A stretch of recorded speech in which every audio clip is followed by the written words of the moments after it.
Hello, everyone. Look, I have no idea what is going on. There is so much to discuss with Severance Season 2, Episode 7, Chikhai Bardo. I tried to follow the episode chronologically, but it meandered too much to be coherent as a recap if I just went chronologically. So, as clunky as this will be, I'm going to recap the episode by time period. So, I have Mark and Gemma's love story, Gemma at Lumen, and then we have the Regabi and Devon scenes. I just want to praise this episode for its cinematography, managing to say so much about the characters and this mysterious world we've been unraveling while also looking like a Terrence Malick film is a massive feat. This review will not specify the artistic shots, but I do want to give credit where credit is overdue because wow, this episode was beautifully shot and edited. I also want to point out the character Dr. Maurer, who makes several appearances in this episode. While we only get his name towards the end of the episode, since he is present in many different scenes, I'm going to identify him now so that whenever I say Dr. Maurer, know that is that creepy doctor with the dark blue eyes who definitely deserves death. All right, he's played by Robbie Benson. I haven't been able to find a picture of him in the interwebs yet, and also I'm really bad at screenshotting on these streaming services platforms, so please bear with me. Either way, I got a lot to talk about, so let's get into Mark and Gemma's love story. The episode opens with a flashback of Gemma walking through a campus courtyard, which I presume is Gans College, where we know she used to work as a Russian literature professor. We see for some reason that she and Mark are getting their blood drawn. Important to note that Regabi said she used to have a lab at Gans College, so I wonder if the blood donation is just this huge ruse for Lumen research. Mark makes a move by asking Gemma what she's reading, and she shares that she's reading a paper about the religious conversion in Tolstoy's The Death of Ivan Ilyich. This is relevant for several reasons. In the last episode, we saw religious themes through how Bert explains his decision to become severed. The idea is that his outie self was beyond salvation, so he made an innie version of himself so that he'd have a path to redemption. Moreover, the death of Ivan Ilyich is about the distinction between the artificial life and the authentic one. The artificial life is defined by a fear of death, and the authentic life is defined by compassion and sympathy. Through the dynamic of the innies and outies, we could see the distinction between the artificial life, which is the outie, and the authentic life, which is the innie. Anyway, Mark responds that he is reading a student's essay about the drug use of enlisted soldiers in World War I. They consecrate their meeting and we get to see their love story unfold. Also, on another note, both Gemma and Mark look so great in these flashback scenes. The makeup department also deserves some hello for being able to make the makeup look very distinct between Mark in flashback and then Mark in present day. Anyway, later Mark visits Gemma at her office where she sneezes twice upon his arrival, which is a callback to a time when Devin and Mark and Rickon were talking about how Gemma was.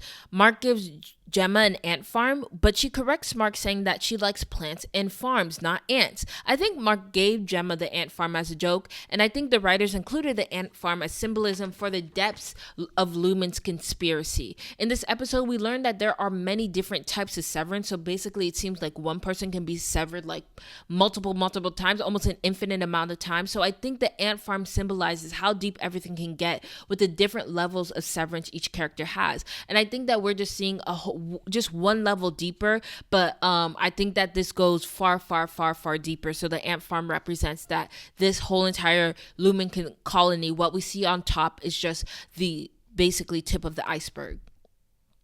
So the next shots of Gemma and Mark are of them loving on each other in their new home, and this really beautiful bright home that has a lot of sunlight and nature, which is very different from how Mark's current home looks. Gemma notices a box for a crib, which she points out to Mark, who is clearly excited about the prospect of having a child. They just joke about how not handy Mark is.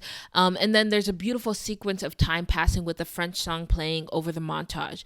We then see Gemma and Mark share a meal with Rickon and Devin, where they discuss a hiking trip, which matches a similar chapter within the UUR excerpt that was provided. Essentially, Rickon talks about how going out into nature is like having sex and how important it is. And he talks about this funny trip that he took with Mark and Gemma. Of course, they're given code names. Flip is Mark's name in the UUR. Anyway, just interesting, and I highly recommend people actually read that excerpt that's provided on Apple Books. Anyway, Gemma politely rejects Devon's pour of alcohol, a clear hint to Devon that Gemma is pregnant. Unfortunately, soon after, we see Gemma grunt in pain in a bathroom. The shot then shows blood dripping down her leg, a sign of a miscarriage. Mark finds Gemma sitting under the shower water and comforts her. There's a really cool shot of the water running back. So that's one of the scenes that I will point out. But this entire episode is just a cinematographer's dream.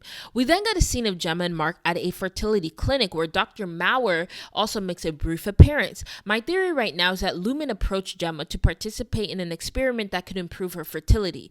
Desperate and aware that Mark was upset about Gemma's inability to get pregnant, although of course we don't know. And unfortunately, whenever there are fertility issues, the women oftentimes get blamed, but it can be a man as well has infertility issues. But anyway, desperate and aware that Mark was upset about Gemma's inability to get pregnant, Gemma took Lumen on their offer, unaware of how extreme the experiment would be. Mark makes reference to the fact that they are doing some form of fertility treatment, and Gemma for some reason apologizes to Mark while filling out the doctor forms. Again, this idea that Gemma is feeling guilt over the fact that she cannot produce a child.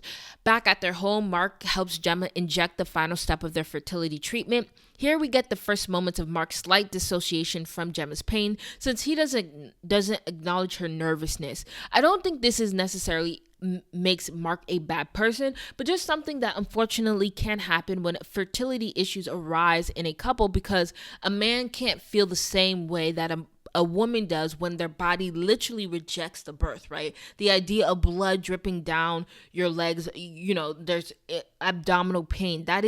It feels like a punishment for not being able to carry the child. And then you also understand that your partner is really disappointed by the miscarriage, but you as a woman are the one feeling the actual effects of that. Not to mention all the hormones that are running through your body. Your body might still feel like you're pregnant even if you've had a miscarriage, and all those different factors that apply. So I think that you just see Mark kind of struggle to really grasp the pain that Gemma is feeling, and that maybe also he feels like, well, my pain can't be any worse than hers. But who knows? Yeah, I just think that unfortunately this is a tough thing about pregnancy in general, that only a woman can get pregnant. Anyway, in other scenes, we see Gemma and her getting more and more weary about this fertility process. She's just sitting there and looking forlornly out the window.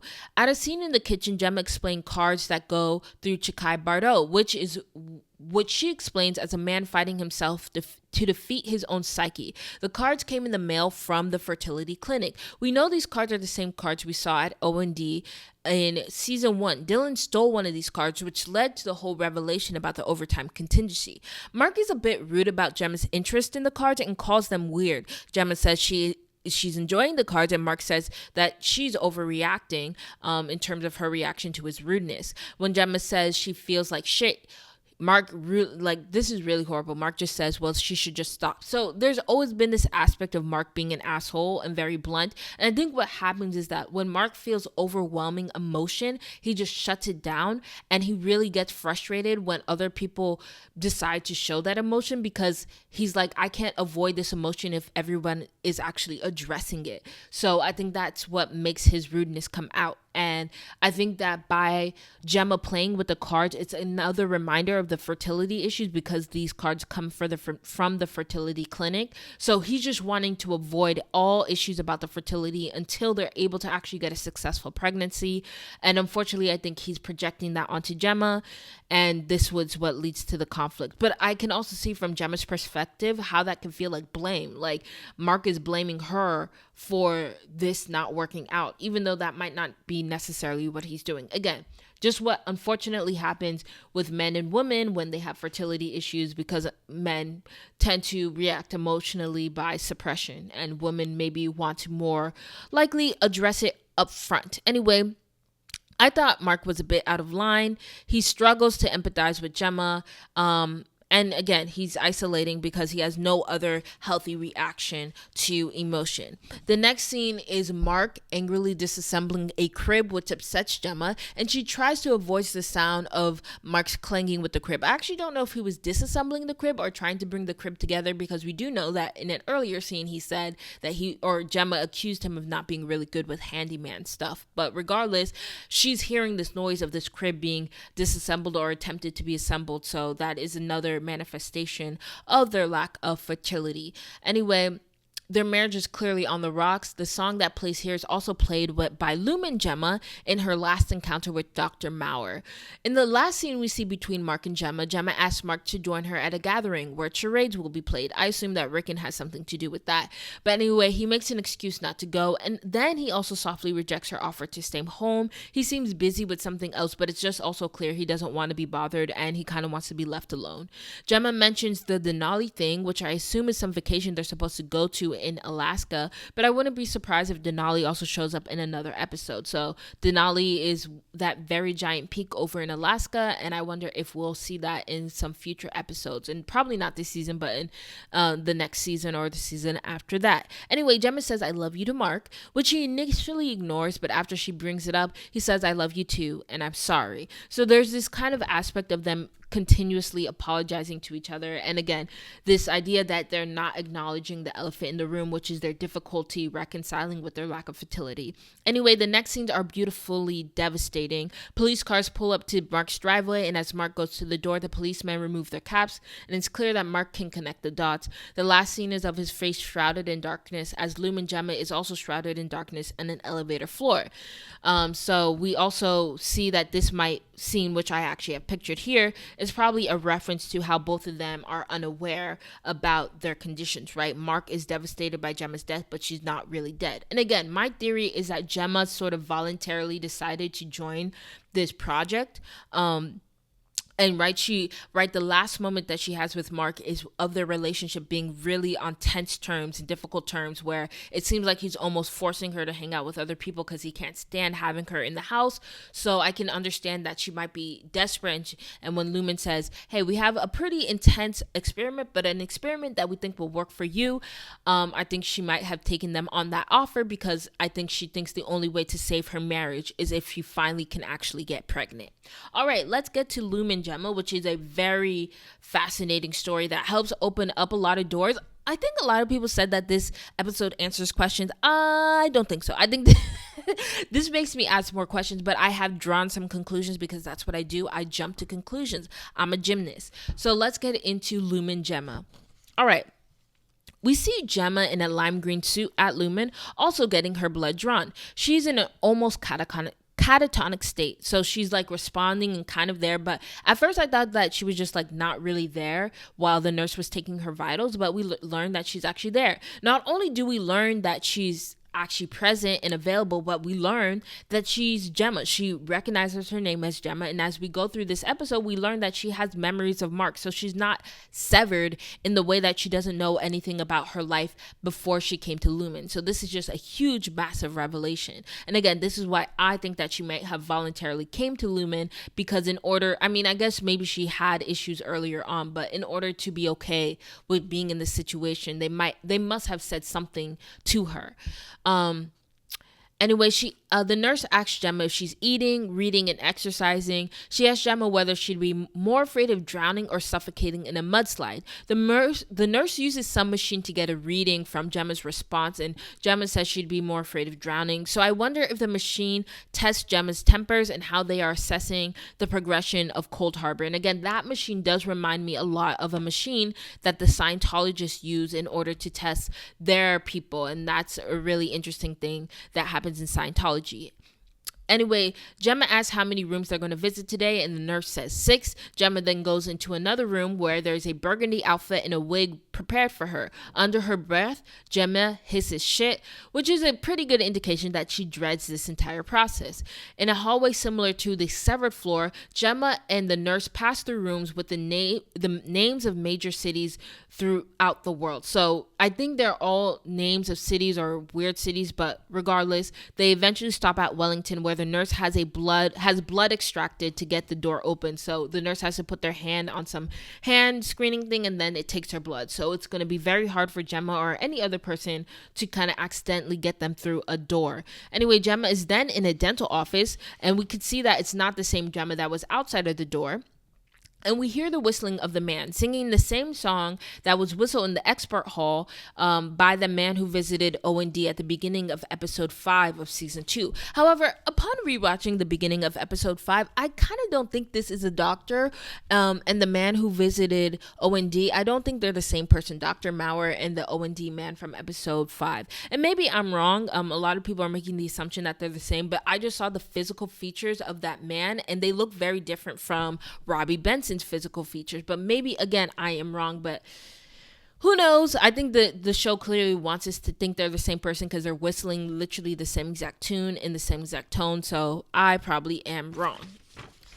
Either way, Gemma immediately asked for a break because we kind of recognize that this version of Gemma has no memories outside of getting her teeth fixed or moved and worked on. And so we recognize that this severed self only exists in the dental office. Considering we know Gemma visits different rooms throughout the day, I think that there's basically a different iteration of herself in each room. And I'll talk about what product Lumen is trying to probably create out of this. The creepy doctor, played by Robbie Benson, and who we now know is named Dr. Maurer, insists on proceeding with the procedure anyway, which Gemma is clearly afraid of. Outside of the Wellington room, Gemma can feel the tooth pain, and we learn that she was in the room for 2 hours. As the nurse escorts Gemma to another room, we see that there is a room called Cold Harbor, an indication of the project or the file that Mark was working on. After Gemma has the miscarriage scene, we also see that we move to a scene where we see Miss Casey observing Helly after the suicide attempt. In another room, which we never knew existed, there are Lumen workers basically mirroring the MDR screen, and they can also mirror the computer screens. Although the mirrored MDR team does not look exactly like the MDR team, they do have similar characteristics, like one of them being a woman to represent Helly, there's a heftier bearded man to represent Dylan, and then there's an older mustache man to represent Irving. Drummond asks whether the severance barriers are holding and gets a response, I presume from Dr. Maurer, that the technology is working. Drummond comments that Dr. Maurer likes Gemma, and Dr. Maurer says she's easy to like and has convinced himself that Gemma likes him as well. But Drummond brings up that Gemma tried to break Dr. Maurer's fingers. So this is where we get confirmation that Gemma does not fuck with Dr. Maurer, which was pretty evident from earlier episodes. Either way, or earlier scenes. Either way, Dr. Maurer continues to run tests on Gemma while Mirror Mark with the bushy eyebrows observe. So I'm just calling them Mirror MDR team. These 4 individuals who are in a room that kind of are observing the MDR team. They're mirror versions of the MDR team. Sorry if this is really confusing, but I hope that y'all be watching the episode before you listen to this. And yeah, anyway, Gemma understands what room causes her pain but has no memory of what happens in the room. The doctor asks whether Gemma exits the room feeling despair, fervor, or gaiety, which match up to the tempers of woe, dread, and frolic. Gemma doesn't answer the question but does bring up the only room she has not visited is a room that finally has a name on it called Cold Harbor. She asks what happens when she goes through all the rooms, and Dr. Maurer says, "You will see the world again and the world will see you." Vague as hell, which Gemma does call out. But then he says, Mark will benefit from the world you're siring. Kier will take away all his pain just as Kier has taken away yours. This mixes themes of Protestantism and fertility. In Protestant Christianity, when you ask God for forgiveness, you become saved and you're considered reborn. You see, Jesus died on the cross and then is resurrected so that all of our sins could be forgiven, and we have an opportunity to be reborn by asking God for forgiveness. Here, Dr. Maurer puts Kier in the position of Jesus, as somebody who has died to take away all of our pain. This implies that Kier is going to be reborn again. Moreover, Dr. Maurer uses siring language, which also gives me the idea of the Virgin marrying birthing Jesus. It may be that Gemma is being used as a Mary type figure to birth Kier. The Cold Harbor Project is about balancing Gemma to the point where she can become a virgin again who can be impregnated for the rebirth of Kier. This also explains all the Christmas references throughout this episode, because those of us raised in evangelical homes know that Jesus is the reason for the season, and that would mean in this world, Kier is the reason for the season. Anyway, the next scene is of Lumen, Gemma, getting ready. She dresses in an 80s outfit and is put in the airplane with terrible turbulence, where Dr. Maurer plays a flight attendant. It appears that these rooms test to see how much any self can sustain without the memory infiltrating to the Audi. We see that Gemma also has to cook food in her little dorm. Okay, the scene then moves to Mr. Drummond commenting on Mark's progress on the Cold Harbor file, which is apparently 96% done. Mr. Drummond reminds Dr. Maurer that he will have to say goodbye to Gemma once the Cold Harbor file is complete. Mr. Drummond then asks maybe the only explicitly comedic question in the episode, which is why is Dr. Maurer wearing that stupid Christmas sweater? So he's wearing this Christmas sweater while he's talking to Dr. Drummond, and it's clear that Dr. Maurer has completely ulterior motives, which I guess involves somehow convincing Gemma to suddenly become his partner or wife, even though he's basically been torturing her this entire time. We learned that the stupid Christmas sweater is worn so that Gemma can play Dr. Maurer's wife, who writes extensive and specific Christmas gift thank you letters. Gemma handshakes like Mr. Milchick's did when he tried correcting his paperclip problem in the last episode 6. This suggests that repetitive physical action may be a common torture/corrective tactic by Lumen. Gemma clearly resents Dr. Maurer, who takes weird pleasure in Gemma's suffering. The Gemma character here says it's always Christmas, suggesting that a new Gemma is created for each door, and that the Gemma only has memory of what happens behind each specific door. Dr. Maurer tells Gemma he loves her and then forces her to respond with an I love you too. Again, Dr. Maurer is using Gemma for his own ends. So here's my theory. The technology Lumen is creating is so that people never have to have uncomfortable experiences ever again. Dentist office, hospital, long-haul flights, taxes, divorces can be done with a different version of you. A person can get a severance chip, and then whenever they walk into their dentist office, they have no memory of what happens because a new version of themselves is created. Whenever they have to do that red light flight, oh my God. Anyway, when they have to do a long haul flight, they never have to have experience of it, because once they walk through the door of the airplane, they are a new person. They never have to experience court even, maybe, right? Because a different version of themselves appears in court once they walk through the courtroom. This has essentially, the technology is essentially that humans never have to experience discomfort. And I think that this may also just be a conversation about the tech world today, where it's like people are so used to things being automated that we have lost a lot of our ability just to feel discomfort, and that it's okay for us not to be entertained 24/7. It's okay for us not to feel, like life is a bucket of water or a bucket of rainbows, right?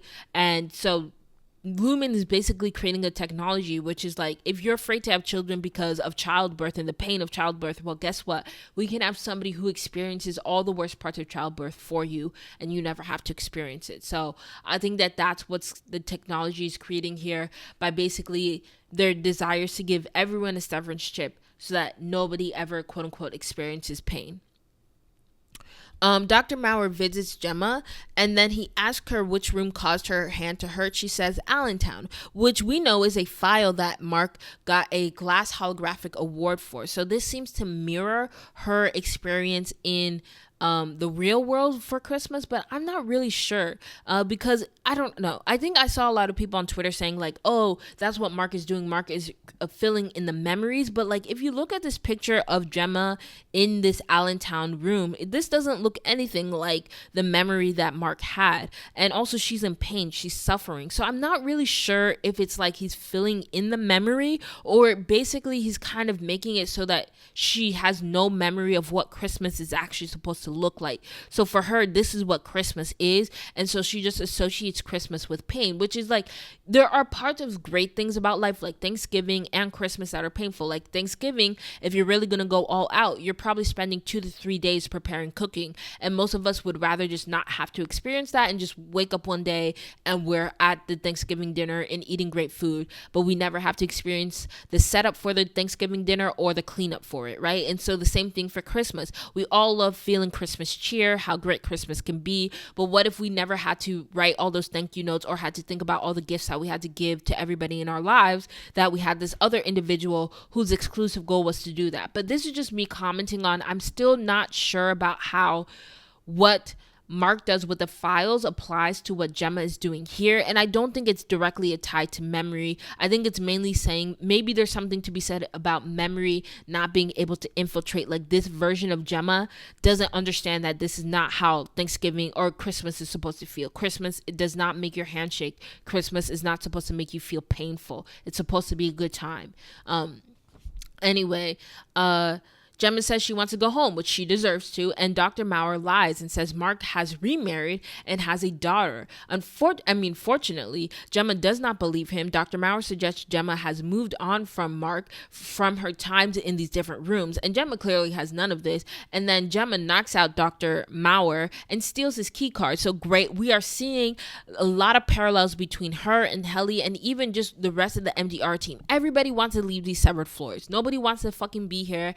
And I hope, well, I guess the government wouldn't really care, especially our current government today, but I hope somebody figures this out and frees everybody, because nobody wants to be on these severed floors. She tries to run to the elevator, but the nurse is walking the hall, so Gemma has to make a run for it to the elevator, where she's able to take it up, but unfortunately she switched to Miss Casey, who has no idea about her conditions down the elevator, so she's not willing to fight Mr. Milchick for it. This is a moment where I wish Miss Casey did bite Mr. Milchick so that she can continue to cause havoc on that severed floor, because she deserves to be free. Anyway, as Miss Casey walks to the export hall, she's stopped by Mr. Milchick before she can get to the door. Mr. Milchick says Casey's Audi just ended up in the wrong elevator. Apparently she went to a art gallery. So essentially Miss Casey believes that her Audi is really up in the outside world, when her Audi is just as much a prisoner, if not more, than Miss Casey is. Because unfortunately, I guess the reality is that Miss Casey actually gets to see Mark. All right. Anyway, Miss Casey does try to ask questions, but Mr. Milchick rebukes them all. So Gemma finally wakes up when she goes back down the elevator, and she's just distraught. And we see that this scene is edited with Mark's scenes about finding out that Gemma has died. All right, so let's get to the third quarter sort of component of this episode, which is Devin and Ragabi. So we then see Mark and Gemma in bed together, clearly falling in love. However, after we see them falling in love, we jump to Ragabi flashing light into the unconscious Mark's eyes. So it suggests that all these flashback scenes are scenes that Mark is running through his mind, which I suspect also is inferring that any Mark is finally getting an idea of the type of love that Gemma and Mark shared. Ragabi says there might be deficits, which I wonder what the fuck that means, but does not expand further. Devin is rightfully freaked out by everything and is asking a lot of questions. Ragabi tells Devin that Mark is reintegrating. Devin is defensive and threatens Ragabi with violence. Ragabi also confirms to Devin that Gemma is alive, and Devin really takes this hard. And it's clear that Devin and Gemma had a very close relationship with one another. So this is, as we saw earlier in the season, Gemma was really important to Devin as well. So she's taking this hard that she knows that Gemma is alive. In the morning, Ragabi says that Mark is stable and is journeying. I don't know what journeying is, but Ragabi claims there is no other choice than reintegration, because Devin brings up the Innie cabin, which we learn is called Demona Birthing Retreat, but Ragabi claims that is a completely different thing. And I actually think that she makes a good point there. When we see Gemma go through all these doors, I'm assuming that even though Mark has a severance trip, if he went through the Demona Innie cabin, we wouldn't see the Innie Mark that we see on the severed floor. I think we'd be seeing a completely new Mark who's created by going through the Demona birthing cabin. So that's an interesting thought process to have, but I don't think Ragabi's lying here. But I do think that Ragabi has still ulterior motives, and I want to know more about her. But anyway, Devin is rightfully skeptical about everything that Ragabi says, because she really sees that Mark is really close to death. Devin suggests calling Harmony Cobell, but Ragabi says that Cobell was raised by Lumen, and we kind of know this. She went to the all-girls school, and we know that Harmony knows who Ragabi is, so likely also knows that Ragabi killed Grainer. And so this is something that kind of we know happened in season 1, but we never explicitly kind of talk about, which is that both Mark and Ragabi were involved in the murder of somebody. So Ragabi also probably doesn't want to meet Cobell, because Cobell would probably be the first person to say, bitch, you're going to jail for life. Anyway, Devin insists on calling Cobell, which causes Ragabi to leave. Mark seems to gain consciousness, and he's like murmuring about Chikhai Bardo, which of course means that, again, he's re-experiencing these memories of his past self. The next scene is of Mark coming to consciousness with a tear falling down his face, and it may be a reference to his inner self discovering all the darkness within Audi Devin. Mark is disoriented as Devin tries to guide him, and then Mark has flashbacks of Gemma. So yeah, this is all really sad. But what I did notice is the next episode, this is the screenshot for the next episode, which is clearly referencing that the Lumen building is an outline of the uterus. So this is why I think birthing is so important. And while everybody's been out here making theories about Helena being pregnant, I think the person who's actually pregnant is Gemma. And again, my crazy theory is that Gemma is going to birth Kier, and that this whole entire show is about birth, rebirth. But I don't think it's a coincidence that Sweet Vitrio's thumbnail is a uterus. Anyway, this was very long, and I apologize if I was mumbling a little bit. I might do another video in this coming week, but I know that Reddit and everybody's gonna go crazy, so by the time I make another video, I feel like everybody will have their own theories. But I do want to emphasize my religious theories, and I think more people should pay attention to that. Also, religion makes a heavy appearance in the excerpt from the UUR book, so that's also why I think we should pay a lot of attention to this idea of religion playing a huge role in this, and how religion, birth, rebirth, and you know, everything that Lumen is doing coming together. And also it kind of brings this idea, right? Like, Kier took all our pain away, and by being severed, our outie cells never have to experience pain, if that makes any sense. So that's also the religiosity of it. It's that they're kind of literalizing the gospel of Jesus, which is God takes away all our sin. And now they're saying Kier takes away all of our pain, because essentially now we can live in a world in which there is no pain, because once you're severed, every uncomfortable experience will involve a different version of you. So thank you for watching if you've listened this long, and please give me your comments, like, subscribe, do whatever you can. It takes a lot of energy for me to make these videos, and I know not a lot of people actually watch them, but I really hope you guys are enjoying this, and if you do, just give me a like or whatever you can. Anyway, thank you so much. This was Strategic Delusion. Have a great day.